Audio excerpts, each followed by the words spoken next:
प्यारे बच्चों, मैं उमेश कुमार हिंदी की कक्षा में आप सभी का स्वागत करता हूं। बच्चों, आज हम लोग पढ़ेंगे सूरदास जी के द्वारा लिखा हुआ पद, जो भाग 3 के रूप में होगा। तो आइए देखते हैं। इसमें उद्धव और गोपियों के साथ वार्ता हो रहा है। उद्धव मथुरा से चल करके आए हैं गोपियों को योग की बात सिखाने के लिए, लेकिन गोपियां योग में असमर्थता जताते हुए उद्धव से कहती हैं, उद्धव मन भये न 10-20। उद्धव मन भये न 10-20। हे उद्धव, मेरे पास 10-20 मन नहीं है, अर्थात मेरे पास 10-20 हृदय नहीं है। एक हुतो सो गयो श्याम संग। एक जो था वो श्री कृष्ण के साथ मथुरा चला गया। एक हुतो सो गयो श्याम संग। एक जो था वो श्री कृष्ण के साथ मथुरा चला गया। को अवराधे ईश, मैं किस मन से ईश्वर की आराधना करूं। इंद्र शिथल भय केशव बिन, जीव देहि बिन शीश। गोपियां कहती हैं, श्री कृष्ण के बिना मेरी सारी इंद्रियां शिथिल हो गई हैं। श्री कृष्ण के बिना मेरी सारी इंद्रियां शिथिल हो गई हैं। जिस प्रकार से शीश के बिना धड़ हो जाता है, जिस प्रकार से शीश के बिना धड़ हो जाता है, ठीक उसी प्रकार से मेरी सारी इंद्रियां श्री कृष्ण के बिना शिथिल हो गई हैं। आशा लाग रहत तन श्वासा, जीवन कोटि बरिस। वो कहती हैं, अब तो मेरे मन में, मेरे तन में बस एक ही आशा लगी रहती है कि श्री कृष्ण एक दिन मथुरा से जरूर वापस आएंगे, और इसी आस में मैं करोड़ों वर्षों तक जिंदा रह सकती हूँ। हम सारी गोपियाएं इसी के आस में करोड़ों वर्षों तक जिंदा रह सकती हैं। तुम तो सखा श्याम सुंदर के, सकल जोग के ईश। वो कहती हैं, तुम तो सखा मतलब मित्र, तुम तो श्री कृष्ण के, तुम तो श्याम सुंदर के सच्चे मित्र हो और संपूर्ण योग के इष्ट दाता हो। तुम तो श्री कृष्ण के सच्चे मित्र हो, परम मित्र हो और संपूर्ण योग के इष्ट दाता हो। सूर हमारे नंद नंदन बिन और नहीं जगदीश। गोपियां कहती हैं, हे उद्धव, नंद नंदन अर्थात श्री कृष्ण के बिना मेरा और कोई जगदीश नहीं है, मेरा और कोई ईश्वर नहीं है। आइए बच्चों, अगला देखते हैं। उद्धव जाओ तुम ही हम जाने। गोपियां कहती हैं, हे उद्धव, जाओ, हम तुमको जान गए, हम आपको जान गए, हम आपको पहचान गए। श्याम तुम ही यहाँ को नहीं पठायो, तुम हो बीच भुलाने। गोपियां कहती हैं, हे उद्धव, श्याम अर्थात श्री कृष्ण आपको यहाँ नहीं भेजे, पठायो मतलब भेजना। वो कहती हैं, श्री कृष्ण आपको यहाँ पर नहीं भेजे हैं, आप ही बीच में सब कुछ भुलवा देने के लिए आए हैं। ब्रज नारिन को जोग कहत हो, बात कहत न लजाने। वो कहती हैं, आप ब्रज की नारियों को, ब्रज की गोपियों को योग करने की बात करते हैं। ये बात कहते हुए आपको जरा सा भी शर्म नहीं आ रही है, जरा सा भी लज्जा नहीं आ रहा है। बड़े लोग न विवेक तुम्हारे, ऐसे भय अयाने। अयाने का अर्थ होता है अज्ञानी। वो कह रही हैं, आप बड़े लोग हैं, आप तो सयाने हैं, लेकिन आपके अंदर विवेक नहीं है, आपके अंदर बुद्धि नहीं है, और आप अज्ञानियों की तरह से बात कर रहे हैं। हमसो कह लई हम सही के, जियगुन लेहु सयाने। गोपियां उद्धव से कहती हैं, आप जो भी बात हमसे कहें, हम गोपियों से कहें, वो हम सभी लोगों ने उसको सह लिया, लेकिन आप उस बात पर विचार करिए, आप जो कह रहे हैं वह कितना उचित है। कह या बला का दस्सा दिगंबर, मष्ट करो पहचाने। गोपियां कहती हैं, हे उद्धव, आप हम सबको योग की बात करते हैं, दिगंबर की बात करते हैं, अब आप शांत हो जाइए, अब आप चुप हो जाइए। साच कहो तुमको अपनी सौ, बूझत बात निदाने।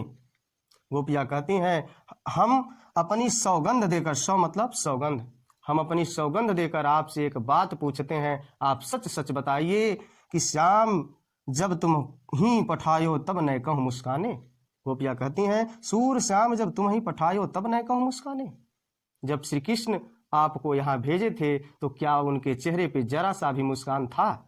जब श्री कृष्ण आपको यहाँ पठायो मतलब भेजे थे तो क्या उनके चेहरे पे न कहूं माने तनिक सा भी मुस्कान था? अगर उनके चेहरे पे जरा सा भी मुस्कान रहा होगा तो हे उद्धव, आप ये समझ लीजिए वो आपसे मजाक किए होंगे। आइए बच्चों, अगला देखते हैं। निर्गुण कौन देश को वासी।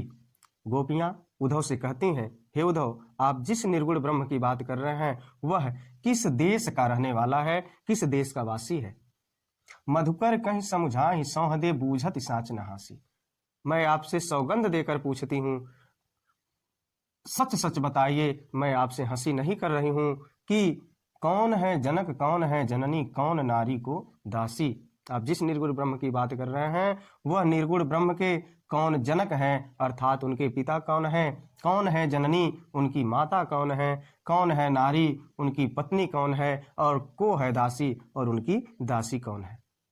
गोपियां उद्धव से पूछती हैं, हे उद्धव, आप जिस निर्गुण ब्रह्म की बात कर रहे हैं बताइए, उनके पिता कौन है, उनकी माता कौन है, उनकी पत्नी कौन है, और उनकी दासी कौन है। कैसे वरण वेश हैं, कैसे की ही रस में अभिलाषी, उनका वर्ण कैसा है, उनका वेशभूषा कैसा है, और वह किस आनंद की अभिलाषा करते हैं। पाओगे पुन कियो वापन जोर करेगो गासी। गासी का अर्थ होता है बच्चों छल कपट। वो कह रही हैं कि अगर आप इस बात को बताने में जरा सा भी छल कपट करेंगे तो आप अपनी करनी का फल खुद ही प्राप्त करेंगे, अपनी करनी का फल खुद ही भोगेंगे। सुनत मौन हुए रहे बामरो सुर सबय मत नासी। यह सुनते ही उद्धव बामले हो जाते हैं और मानो ऐसा लगता है कि उनका सारा विवेक नष्ट हो गया।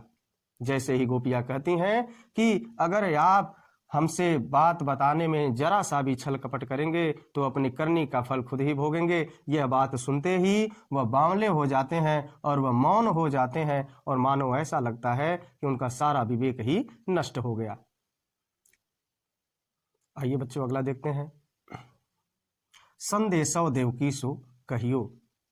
यशोदा उद्धव के माध्यम से देवकी को संदेश दे रही हैं कि हे उद्धव, मेरा एक संदेश लेते जाओ और देवकी से कह देना। क्या संदेशव देवकी सो कहियो, हो तो धाय तिहारे सुत की दया करत ही रहियो। कि मैं तो तुम्हारे पुत्र की धाय मात्र हूँ, पालन पोषण करने वाली मात्र हूँ, आप मेरे ऊपर दया करत ही रहियो, अर्थात मेरे ऊपर दया कृपा बनाए रखिएगा। यद्यपि तेव तुम जानती उनकी तव मोहि कही आवे। आप तो उनकी आदतों को जानती ही होंगी, आप उनकी आदतों को समझती ही होंगी, लेकिन फिर भी मैं आपसे कुछ बताना चाहती हूँ। क्या प्रातः होत मेरे लाल लड़ैते माखन रोटी भावे। कि सुबह होते ही, प्रातः होते ही मेरे लाल अर्थात मेरे कृष्ण को माखन रोटी बड़ा ही रुचिकर लगता है, बड़ा ही अच्छा लगता है।